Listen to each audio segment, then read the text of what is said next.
All right, welcome back, everybody, for another deep dive.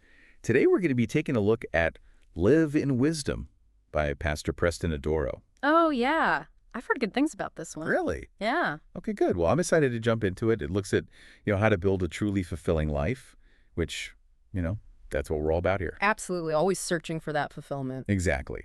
And Adoro kicks things off with this really interesting idea. He says that there are actually two types of wisdom, Okay. earthly and divine. Interesting. Two different kinds. Yeah. And so he says that, we have to figure out which one is actually guiding our choices, Right. which is the key to unlocking your true purpose. So buckle up. Yeah, that's a really interesting concept. So it's not just about existing, is it? Right. He's really saying, that we need to think about what it means to truly live, He talks about moving beyond ourselves, relying on faith and collaborating with others, to achieve something much bigger, something bigger than all of us, tapping into this divine plan. Yeah. You're hitting it right on the head there. Yeah. Because Adoro, he's all about intentionality. Yeah. And he even gets really specific when he talks about relationships. He says, you have no business marrying anyone whose mindset you don't want your children to have. Whoa, that's heavy. Right. It really makes you stop and think. For sure. Am I surrounding myself with people who, reflect those values, the purpose that I want for my future, for myself and for my family? And that's where that discernment comes in. Yeah, and he really emphasizes that. He does. He uses a really powerful proverb to illustrate this point. A companion of fools shall be ruined. Now, in this context, when he talks about a fool, it's not just someone who's silly. You know what I mean? It's someone who's living without purpose, without thinking about the consequences, of their actions, of their lack of action, etc. And so he really asks you to, think about your own social circles, right? Are there people who might be leading you down a path that doesn't align with your true self? Yeah, and Adoro, he takes it even a step further. Okay. He contrasts the characteristics of what he calls a real man versus a soulish man. And it's not just about gender, though. I was just going to say. It's about mindset. Yeah. And he challenges, traditional ideas of success and points out the difference between chasing those earthly accomplishments and, seeking eternal reward. So it's kind of Are you living to impress, the people around you, or are you living to impress your creator? I think that's what he's really getting at. Exactly. Right. Are your actions, are they guided by a desire for fleeting recognition, just to be popular, or are you focused on something more enduring? Okay, and so get this, Adoro, he makes this bold claim. He says that women outnumber men in the world today. But hold on. He's not talking about the actual numbers. Oh. He's talking about mindset. Oh. So what do you think he means by that? I think what he's saying is that there's this scarcity of individuals, regardless of gender, who are truly living with purpose, with intentionality. It's a call to examine ourselves and ask, am I living in a way that aligns with my values, with my beliefs? And to illustrate this point, Adoro dives into the story of King Solomon, who was known for his wisdom. And the fascinating example of how even someone seemingly strong and wise can be swayed from their path. Yeah, Solomon, despite, his initial commitment to divine wisdom, eventually he kind of gets caught up in earthly pursuits and loses sight of what truly matters. And so Adoro uses this story to show how, the pull of instant gratification, and earthly desires can derail even the most promising of individuals. It's a cautionary tale for all of us, to be careful about chasing the wrong things in life. And what strikes me is that Adoro doesn't just leave us with a warning. Right. He offers a path forward. Yeah. A way to break free from that cycle. He says that we all have a unique purpose, a ministry, if you will. Oh, I like that. A ministry. That allows us to tap into something, greater than ourselves. Yeah, and he's not talking about, standing on a pulpit. Right? No, not at all. It's about, taking whatever talents and passions we have to make a positive impact on the world around us. Exactly. No matter how big or small, He encourages us to think about those specific gifts that we've been given. What are we naturally good at? What do we care about, deeply?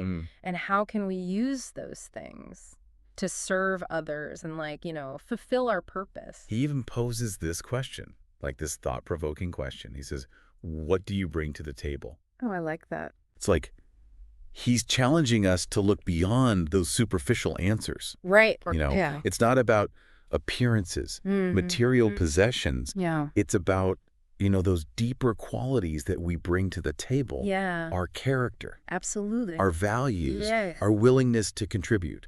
It's a powerful reminder that, true worth lies in who we are, like at our core, Yeah. not in what we own or how we look. You know what I mean? It's about the substance we bring to our interactions, the impact we have on others. And I love how he uses that analogy of the table, Yeah. because it really gets you thinking about those different areas in your life where you can make a contribution. Yeah, It could be your family, your Right. community, your workplace, for sure. even just your interactions with strangers. Exactly. There's so many tables that we sit at That's a good point. throughout our lives, right? Yeah. And each one offers this opportunity to serve and connect. He's encouraging us to find those points of intersection between, our passions and the needs of the world around us. Yeah. Where can we use our unique skills, our experiences to make a meaningful difference? And going back to how we were talking about choosing the right people to journey with. Right. Edoro circles back to that idea here. Okay. He warns us against, being drawn in by those superficial qualities and emphasizes seeking out, partners, friends, and mentors who share your values and who support your growth. He's reminding us that those people we surround ourselves with have a profound impact on our path. Absolutely. It's about finding people who challenge you to be your best self, Yes. who encourage you to live in alignment with your purpose, and who celebrate your growth along the way. I love that. Now, I know what some of you might be thinking. Yeah. This all sounds great in theory, but how do I actually figure out what my ministry is supposed to be? Like, where do I even start? That's a great question. And, thankfully, Idoro, he offers some practical advice here, too. Okay. He suggests, starting with reflection. What are you passionate about? What activities bring you joy? Where do you see a need that you feel compelled to address? It's about, tapping into those things that light you up, Exactly. that make you feel alive. Yeah. It's about paying attention to the things that tug at your heart, Yes. the causes that resonate with your soul. And, it's important to remember that discerning your purpose, it's an ongoing journey, right? Right. It's not a destination. Mm, It's not something you just figure out overnight, Right. and never revisit. yeah. It's about staying open to new possibilities, being willing to adapt and evolve, Yeah. as you grow, as you learn. It's about embracing that journey. Yes, The ups and downs, the successes and the setbacks, right? absolutely. It's about trusting that through it all, Mhm. you're being guided toward your ultimate purpose. Yeah. You got it. And you know what else Idoro reminds us? You don't have to do this alone. That's so important. He emphasizes, the importance of seeking guidance from your faith, from mentors, Yeah, and from those who've, walked a similar path. absolutely. It's about recognizing that you're part of a larger community, Yes. a tapestry of individuals, each contributing their unique gifts and talents to create something beautiful and meaningful. Yeah. And while he talks about men needing to, wake up and live in divine wisdom, I think this message resonates with everyone, 100%. regardless of gender. I agree. It's a call to action for all of us Yeah. to step into our full potential, Yeah. to embrace our purpose, Yeah. and to live lives that are, both meaningful and fulfilling. Couldn't have said it better myself. It's incredible how much wisdom he packs into this book. Yeah. There's one more point that I want to touch on before we wrap things up. Okay. Idoro talks about how even those who set goals Can sometimes fall short, right. either by aiming too low or by never actually taking the steps to pursue those dreams. Right. It's like they get stuck in the planning phase Oh, yeah. and never actually launch. Yeah, it's so true. We can get, really caught up in the how Yeah. and lose sight of the why, Yeah. We overthink, we overplan, Yeah. and we just don't take action. And Adora reminds us that, living with purpose, Mm-hmm. it isn't about reaching some far-off goal in the future. Hey. It's about the choices that you're making today. Yes. Are they aligning with your values? Are they moving you closer to the person you want to become? It's about recognizing that the journey is just as important as the destination. It's about savoring each step, Right. each challenge, each victory, and letting those experiences shape you.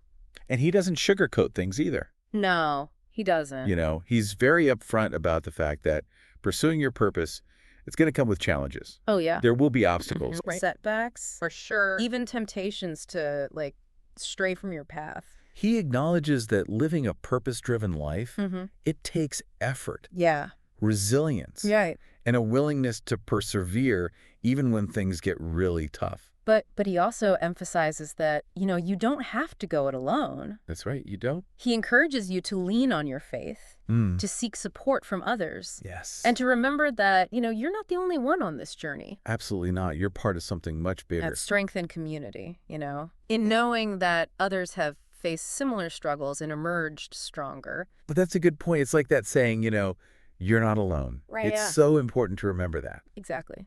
And he also talks about, the importance of gratitude. Oh, absolutely. When you focus on, the blessings in your life, it shifts your perspective and it gives you that strength and resilience to overcome the challenges. And so, what does all this mean for you, right? Like, if we really take Adora's message to heart, it's a call to look at our own lives and ask ourselves some tough questions, you know? Are we living with intention? Do our actions match our values? Are the people around us lifting us up, inspiring us to be our best selves? It's a call to, step outside of our comfort zones. Yeah. To embrace the unknown and to trust that, by aligning ourselves with divine wisdom, Yes. we can unlock our full potential Absolutely. and truly make a difference in the world. And if, as Adora suggests, our true purpose lies in serving a greater good, what is your ministry? How can you use your unique talents and passions to make a difference, starting today? What impact do you want to have on the world around you? Those are great questions for everybody to think about. Something to ponder, for sure. Yeah. Until next time, keep diving deep and keep seeking wisdom.